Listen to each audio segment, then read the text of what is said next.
सो hello students, fine. So आज हम पढ़ने जा रहे हैं व्हाट इज एस्केप वेलोसिटी। अब अभी तक हमने बॉडी को प्लैनेट के, अर्थ के ग्रेविटेशनल पुल में रखा हुआ था। वो रिवॉल्व कर रही थी अर्थ के अराउंड या किसी भी प्लैनेट के अराउंड। अब हम क्या चाहते हैं कि वो बॉडी जो है वो कभी भी प्लैनेट के ऊपर नजर ना आए, अर्थ के ऊपर नजर ना आए। मान लीजिए मेरे पास ये पेन ही है, मैं इसे एक ऐसी वेलोसिटी के साथ थ्रो करना चाह रही हूं so that it moves away from the gravitational pull of earth, earth के ग्रेविटेशनल पुल से बाहर चला जाए। So that means what is the meaning of escape velocity? It is the velocity with which body must be thrown from surface of planet so that it escapes away from gravitational pull of that planet. अगर हम अर्थ की बात कर रहे हैं तो अर्थ के gravitational पुल आ जाएगा। अगर किसी और प्लैनेट की बात करेंगे तो उसका कॉन्सेप्ट आ जाएगा। तो now we want to derive expression for escape velocity. कि क्या एक्सप्रेशन है एस्केप वेलोसिटी का। तो उसके लिए हम सबसे पहले ये लेते हैं, let us consider Earth to be a perfect sphere of radius r, and m is the mass of Earth. Whole of mass is supposed to be concentrated at its center. Now, let us say that we are considering a body of mass m which is placed at a distance, that distance is r from the center of Earth. ठीक है, हमने क्या कहा है कि कोई भी body कहां पर प्रेजेंट है, at this very point A which is at a distance R from the centre of earth. तो बेटा what will be gravitational force of attraction? Gravitational force of attraction experienced by body,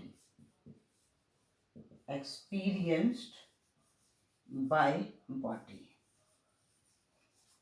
F will be G M M by R square। ठीक है, और किस तरफ को होगी? Obviously in the downward direction towards the centre of earth. अब हम देखते हैं कि this body is move from point A to point B through small distance displacement dr. So now small amount of work required, small amount of work required to move body from A to B through displacement dr, through displacement D R. तो D W क्या बन गया? F dot D R. तो बेटा अब F dot D R में कितना angle हुआ? 180 degree. Because now we are, देखो बेटा जो प्रॉब्लम है, जो हमारी डेफिनेशन है उसी में हमने कहा है body has to move away from gravitational pull of earth. तो इसलिए तो ये बन गया G M M by R square into D R cos of 180 is minus 1, so it will be minus G M M by R square into D R. अब हमने body को throw कहां से करना बेटा? From the surface of earth. और कहां तक? किस डिस्टेंस तक? हमने कहा है कि this body should go away from gravitational pull of planet of earth. तो बच्चे that is possible only if the distance will be infinity, otherwise तो कुछ ना कुछ फोर्स होगी। सो इसका मतलब टोटल वर्क रिक्वायर्ड क्या बनेगा, इंटीग्रेशन। उस इंटीग्रेशन में क्या आएगा आपके पास, यहां पर सरफेस ऑफ अर्थ, बॉडी कहां पर है, सरफेस ऑफ अर्थ पे, कहां लेके जाना है, इन्फिनिटी पे, यानी कि minus GMM by r² dr, and the limits will be from capital R to infinity। क्योंकि बेटे यहां पर बॉडी पड़ी है तो स्मॉल r की वैल्यू कितनी बन गई, रेडियस ऑफ अर्थ के बराबर। तो अब ये बन गया माइनस GMM बाहर आ गया, 1/r² की इंटीग्रेशन माइनस 1/r है, फ्रॉम r टू इन्फिनिटी। तो बेटा ये बन गया GMM, माइनस माइनस प्लस हो गए, 1/infinity माइनस 1/r, 1/infinity 0, तो इट इज माइनस GMM/r। तो यानी कि ये वर्क आपके पास बना GMM/r। अब इसमें जो नेगेटिव साइन है, इसमें जो आपने वर्क का एक्सप्रेशन निकाला है, that is with negative sign. तो आपको याद होगा हमने वर्क पावर एंड एनर्जी में साइन कन्वेंशंस की थी कि work can be positive, negative. तो नेचुरली इस केस में force and displacement they are in opposite direction, तो वर्क नेगेटिव होता है ना। या आप इसको ऐसे भी कह सकते हो कि in this case work is done on the body, क्योंकि देखो बेटा बॉडी तो अट्रैक्ट हो रही है टुवर्ड्स द सेंटर ऑफ अर्थ। वो किस तरफ को आना चाह रही है, अर्थ के सेंटर की तरफ, अर्थ की तरफ। लेकिन हम क्या कह रहे हैं कि अवे जाए। So that means that thing is possible only if work will be done on the body. तो negative sign indicates that work is done on the body. तो ये अभी तक हमने इसमें ये चीज कैलकुलेट कर ली। मान लो आपको बेटे यहां तक की आ जाए कि एक बॉडी जो है अर्थ के सरफेस के ऊपर प्रेजेंट है, हम उस बॉडी को ग्रेविटेशनल पुल से बाहर करना चाह रहे हैं, how much work is required. ठीक हो गया, तो ये आपके पास आ गया। अब क्वेश्चन ये है कि बॉडी के ऊपर इतना काम होगा तब वो ग्रेविटेशनल पुल से बाहर जा पाएगी। तो अब ये कैसे पॉसिबल है, अगर बॉडी को हम काइनेटिक एनर्जी दे दें, अगर काइनेटिक एनर्जी दे दें, तो इसलिए अब हम कहते हैं कि VE is the escape velocity, और you can say velocity with which body is thrown from surface of earth। बच्चे पड़ी पड़ी बॉडी थोड़े चली जाएगी, उसको आपने थ्रो करना है, तो थ्रो करोगे किसी वेलोसिटी के साथ करोगे। तो अब हम कह रहे हैं कि जब आपको उसको ग्रेविटेशनल पुल से बाहर करना है तो किस वेलोसिटी से थ्रो करोगे, VE से। तो काइनेटिक एनर्जी बॉडी की कितनी बनेगी, half of mVE²। Now this kinetic energy will do the necessary work जो इसमें जरूरत है। इसमें स्मॉल m से स्मॉल m कैंसिल हो गया, तो we are getting VE² is 2GM/r, or you can say escape velocity is 2GM/r under the root।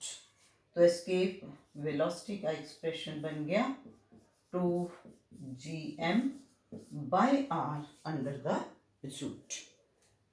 तो बेटा इसमें हमने, अब अगर तुम याद करो, किसी के बैठे दिमाग में आ रहा होगा कि ये जो एक्सप्रेशन यहाँ किया, ऐसा पहले भी किया था, बिल्कुल किया था। जब ग्रेविटेशनल पोटेंशियल एनर्जी की बात की थी वहाँ उल्टा था, वहाँ हमने कहा बॉडी जो है ग्रेविटेशनल पुल के बाहर पड़ी है, इन्फिनिटी पे पड़ी है, उसको फील्ड के अंदर लेके आना है। उसको हमने इन्फिनिटी से एक पर्टिकुलर डिस्टेंस पर लाए थे, है ना। और यहाँ पर क्या है, बॉडी अर्थ के सरफेस के ऊपर पड़ी है, उसको इन्फिनिटी पे लेके जाना है, ग्रेविटेशनल फील्ड से बाहर करना है।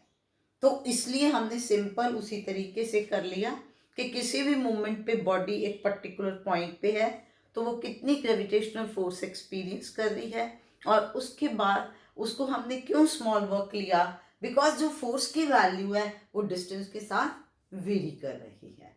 तो टोटल वर्क हमारे पास ये आ गया, और उसके बाद हमने कहा कि this work will be done when energy is given to the body. तो अगर वी वेलोसिटी है जिससे बॉडी को थ्रो किया, तो काइनेटिक एनर्जी बन गई हाफ एम वी स्क्वायर, तो वो वर्क के बराबर होगी। तो यहाँ से ये कैलकुलेट कर पाए। अब यहाँ से हम आगे चलते हैं, हम इससे डिस्कशन ऑफ रिजल्ट लेंगे। अब अगर इसमें आप पहली चीज को ध्यान से देखें तो आपके पास जो एस्केप वेलोसिटी का एक्सप्रेशन आया उसमें जी तो ग्रेविटेशनल कांस्टेंट हो गया, m will be mass of the earth and r is the radius of earth. अगर आप किसी और प्लेनेट की बात कर रहे हो तो m and r will be mass and radius of that very planet, यही होगा ना। तो पहली चीज इसका मतलब इसमें ये आ गई कि escape velocity is independent of mass of body itself। इसका मतलब क्या है कि आप एक एलिफेंट और एक एंट दोनों को साइमल्टेनियसली थ्रो कर रहे हो from the surface of earth to infinity, यानी कि दोनों को हम अर्थ के ग्रेविटेशनल पुल से बाहर भेजना चाहते हैं, तो escape velocity required for both will be same, कोई फर्क नहीं होगा, क्योंकि वो तो साइज या मास प्लेनेट का है, अर्थ का है, जिसके ऊपर डिपेंड कर रही है, बॉडी के मास के इंडिपेंडेंट है। तो पहला पॉइंट इसमें ये। और सेकेंड क्या है कि escape velocity is independent of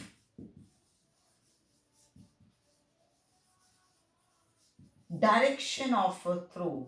direction of throw मतलब कि भाई मान लीजिए मैं ये कहूं कि बॉडी को हमने यूं सीधा भी ई वेलोसिटी से भेजा या किसी एंगल से भेजा, तो it is independent of direction of throw, या आप कह सकते हो it is independent of angle which the body will velocity will make when it is thrown. तो दोनों केसेस में कोई फर्क नहीं आएगा, value of escape velocity will be same, ठीक है। अब अगर आप इसको ग्रेविटेशनल पुल की फॉर्म में लेना चाहो तो बेटा आपको याद है g किसके बराबर है, G M by R square के, तो G M is equal to G R square. तो एस्केप वेलोसिटी कितनी बन जाएगी 2 जी एम की जगह G R square upon R का अंडर रूट, तो it will be 2 G R under the root. So that means escape velocity depends upon acceleration due to gravity as well as radius। अब अगर हम अर्थ की बात करते हैं तो अर्थ के लिए बेटा जी आपने ले लिया 9.8 मीटर पर सेकेंड स्क्वायर, आर रेडियस आपने ले लिया 64 इंटू 10⁵ मीटर्स। तो जब आप एस्केप वेलोसिटी फाइंड आउट करोगे it comes out to be 11.2 into 10⁻³ meter per second, or you can say 11.2 kilometer per second, ठीक है। और इसके साथ साथ एक और पॉइंट है इसमें कि value of escape velocity that is maximum on the surface of Jupiter. देखो जैसे डिफरेंट प्लैनेट्स पे अब एक ही बॉडी है, हाँ नेक्स्ट पॉइंट अब क्या आ जाता है कि सेम बॉडी है, आप उसको अर्थ के सरफेस से थ्रो कर रहे हो, आप उसको जुपिटर से या किसी और प्लैनेट से, तो उसमें क्या आता है कि मैक्सिमम जो वैल्यू है that is on the surface of Jupiter. Jupiter के सरफेस के ऊपर ये वैल्यू मैक्सिमम है।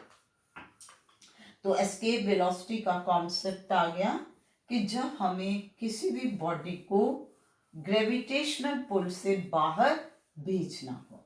अब इसमें एक चीज का ख्याल रखें बेटा कि escape velocity is independent of the mass of the body to be thrown, पर अगर आप वर्क की बात करोगे वो डिपेंड करेगा। जैसे अब देखो, मैंने कहा था कि अगर एक एलिफेंट और एक एंट को हमने सरफेस ऑफ अर्थ से थ्रो करना है तो दोनों के लिए सेम एस्केप वेलोसिटी चाहिए, and that will be 11.2 kilometre per second. पर अगर मैं ये कहूँ वर्क की बात, बेटा वो तो तुम देखते हो, एक ये इसको ले लो या इसको ले लो, दोनों को अगर आपने थ्रो करना है तो एक जितना काम तो नहीं ना होगा। जो हैवी है उसके लिए काम ज़्यादा करना पड़ेगा। जो वर्क रिक्वायर्ड है that will depend upon mass of the body, but escape velocity will become independent. ठीक होगी बात? तो इसमें हमने सिंपल सी बात देखी कि how much work is required to move body from surface of earth to infinity, और उस वर्क को हमने ले लिया कि this is equal to kinetic energy of body. ठीक होगी बात? तो वहाँ से एस्केप वेलोसिटी का एक्सप्रेशन आ गया, और इस एक्सप्रेशन को जब हमने एक्सेलरेशन ड्यू टू ग्रेविटी की फॉर्म में लिया तो ये आ गया। और अर्थ के लिए ये जो वैल्यू है एस्केप वेलोसिटी की, that comes out to be 11.2 kilometre per second, और जुपिटर के लिए जो एस्केप वेलोसिटी की वैल्यू है that comes out to be 60 kilometre per second. तो डिफरेंट प्लैनेट्स के लिए इसकी वैल्यू डिफरेंट होगी। मास और साइज ऑफ प्लैनेट पे इसके वेलोसिटी की वैल्यू डिपेंड करती है, किस डायरेक्शन में बॉडी को थ्रो किया है, किस मास की बॉडी है उस पर डिपेंड नहीं करेगी। अब बेटा इसका प्रैक्टिकल एस्पेक्ट कि अगर हम ये एस्केप वेलोसिटी के बारे में पढ़ रहे हैं तो इसका क्या पर्पस है। इसका एक बड़ा अच्छा जो पर्पस है बेटा, दैट इज कि हम ये कहते हैं जैसे कि moon has got no atmosphere. हम कहते हैं कि अर्थ के एटमॉस्फेयर में लाइट गैसेस जो है मिसिंग है। अब देखा जाए कैसे, तो यानी कि एटमॉस्फेयर की प्रेजेंस है या नहीं है, उसमें किस तरह की गैसेस प्रेजेंट हैं, वो हम बेटा एक्सप्लेन कर सकते हैं with the concept of escape velocity. कैसे? अब ये देखिए, हम मान लो मैं इस क्वेश्चन को ले रही हूं कि मून हैज नो एटमॉस्फेयर। तो इसमें हम क्या कहते हैं कि ऐसा है कि जो भी मून पे गैसेस प्रेजेंट हैं उनकी जो रूट मीन स्क्वायर स्पीड है that is more than escape speed. Velocity कह लो, स्पीड कह लो, ठीक हो गया? तो क्या होगा, जब स्पीड ज्यादा है मॉलिक्यूल्स के पास, जो गैस है, देखो ना बेटा, मून के ऊपर जब आप इसी फॉर्मूले को लगाओगे तो वहां पर जी एक्सेलरेशन ड्यू टू ग्रेविटी की वैल्यू बहुत कम है। तो escape velocity on the surface of moon जो है उसकी वैल्यू इतनी कम है कि जितनी भी गैसेस वहां पर प्रेजेंट हैं उन गैसेस की जो वेलोसिटी है that is more than escape velocity. तो क्या होगा, all the gases will escape away from gravitational pull of moon. So this is the reason that moon has got no atmosphere. अब इसी तरीके से हम कहते हैं कि hydrogen is missing from Earth's atmosphere. Earth atmosphere में जो हम मेन कंटेंट लेते हैं that is of oxygen and nitrogen. तो वो क्यों?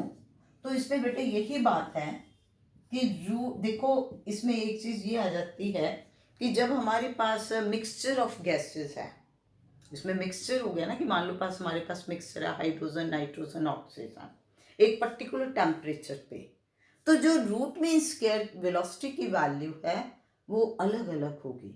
जितना लाइट होगा उतनी उसकी रूट मीन स्क्वायर वेलोसिटी की वैल्यू ज़्यादा होगी, क्योंकि बेटा इसमें काइनेटिक एनर्जी सेम होती है, यानी कि half of M C square is constant. ठीक है, अब जितना मास कम है बेटा सी की वैल्यू उतनी ज़्यादा बन जाएगी ना।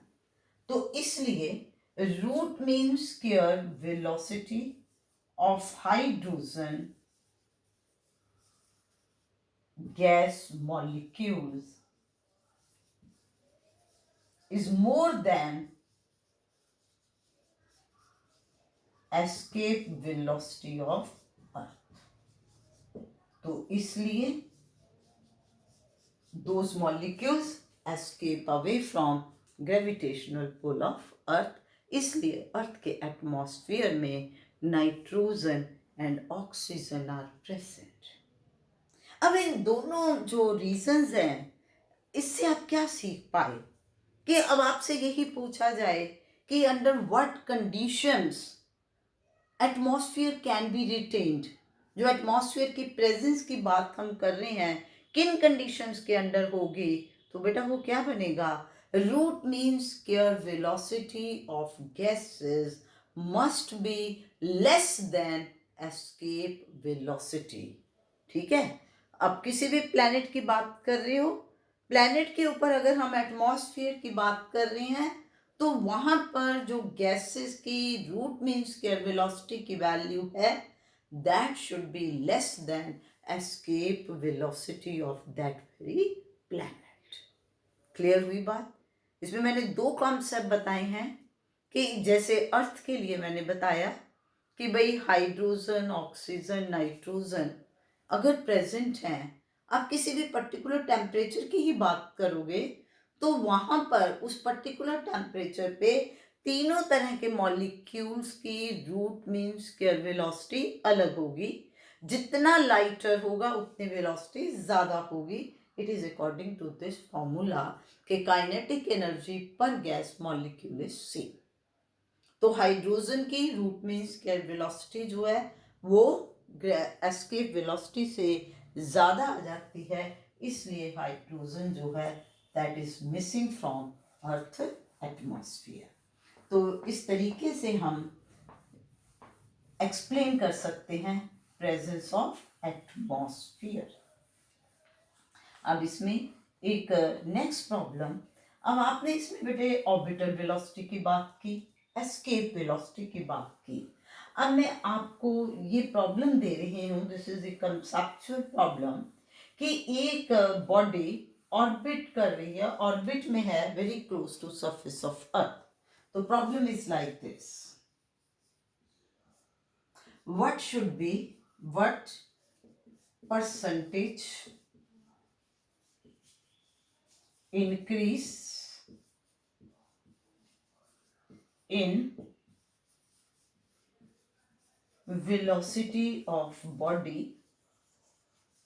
must take place so that a body orbiting close to surface of earth escapes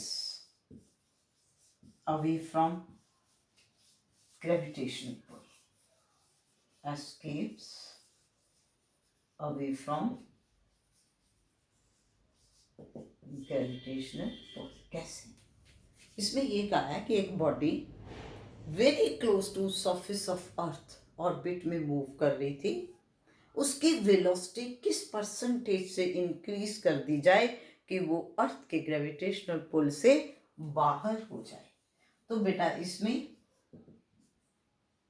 what will be the orbital velocity when body is orbiting close to surface of earth? तो याद है it is g(r) under the root. आपके पास भूल भी गया हो तो orbital velocity is this gm/r, gm is gr square and r is r plus h under the root, right? लेकिन जब मैंने कहा bodies orbiting close to surface of earth, तो you are taking h is 0, तो इसलिए आपके पास orbital velocity आ गई gr under the root. Now when it has to move away from gravitational pull, then escape velocity should be 2gr under the root. So what is increase in velocity? Now increase in velocity of body, that will be 2gr under root minus gr under the root. तो अब हम बात करते हैं percentage increase in velocity. Percentage increase in velocity क्या बनेगा? Increase in velocity of body divided by initial velocity multiplied by 100. तो ये बन गया बेटा 2gr under root minus gr under root divided by gr under the root into 100. ठीक है ना? इनिशियल ये थी, फाइनल ये होनी चाहिए, तो इंक्रीज आ गया, फाइनल माइनस इनिशियल, और ओरिजिनल ये हो गई. अब ऊपर जो है बेटा आपका जी आर अंडर रूट अगर कॉमन निकाल लेते हो तो ये आ जाएगा अंडर रूट -1, और नीचे ये G R under the root है, जी आर अंडर रूट से G R under root cancel हो गया. Now under root 2 is 1.414 minus 1, 1.414 minus 1 into 100. So it is 0.414 into 100. So you can say this increase should be 41.4%, or you can say near about 42%.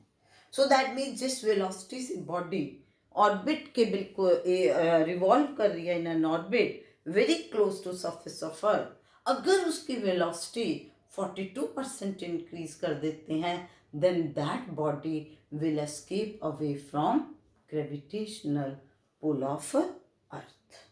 Clear? बाकी इसमें दूसरा जो है ये इसमें आ गया कि आपके पास ये कंसेप्चुअल प्रॉब्लम इस तरीके से इसमें आ सकता है. बाकी इसमें बेटे जो न्यूमेरिकल प्रॉब्लम है वो इस तरीके से आ जाएगा कि आपको जैसे अर्थ के लिए ग्रेविटेशनल एस्केप वेलोसिटी की वैल्यू पता है, किसी और प्लैनेट के लिए पूछी जाए. The problem is like this कि आपको ये कहा जाए what should be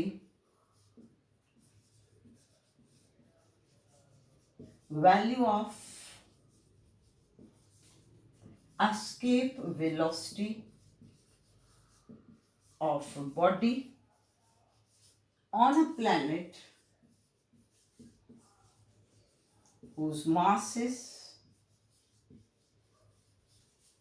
9 times that of Earth and radius is 4 times that of Earth. ठीक है? कैसे निकालेंगे? अब बेटा उसमें हम पहले लिख ले escape velocity on surface of Earth 2g me by re under the root. यही था ना formula 2gm by r. me means mass of earth, re means radius of earth.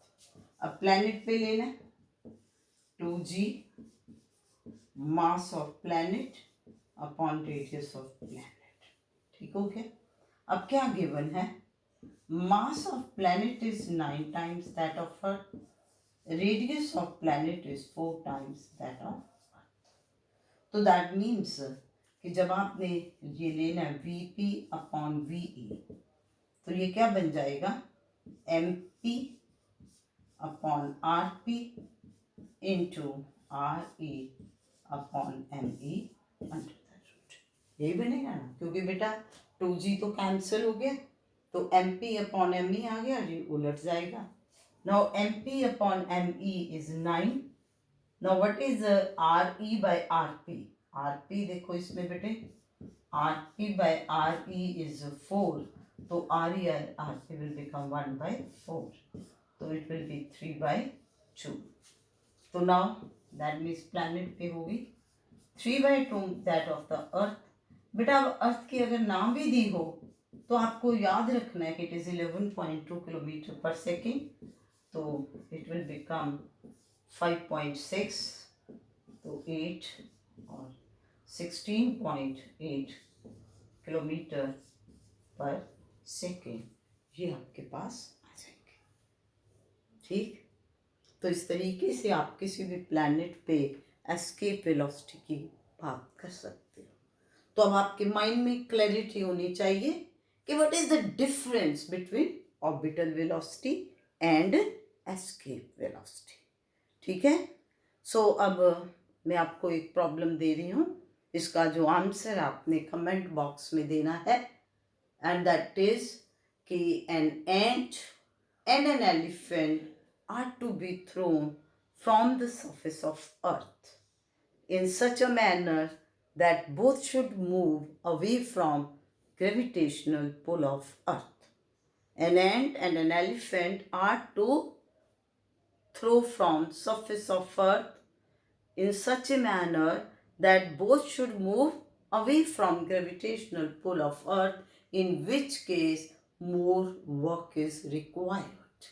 Okay, so thanks a lot. Like, share and subscribe. Thank you.